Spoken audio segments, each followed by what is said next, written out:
Formal nga ginpakita ni House Speaker Boji D sa publiko ang unod sang iya Statement of Assets, Liabilities and Network o SALN kahapon Oktubre 22.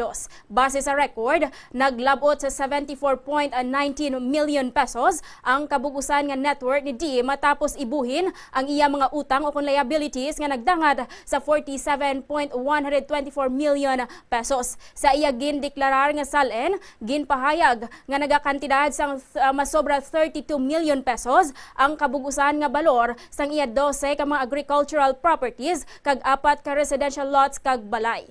Ginklaro nga 12 sa mga ini ang ginbakal halin pa sang 1990s tubtub 2000, samtang 4 naman ang ginpanubli. Gindeklarar man sang bago nga leader sang Kamara ang iya cash holdings nga nagalabot sa masobra 25 million pesos kag mga investment nga nagabalor sang masobra 29 million pesos. Lakip man sa personal nga asset ni D ang 5 ka mga salakyan nga ginakabig nagabalor sang masobra 11 million pesos.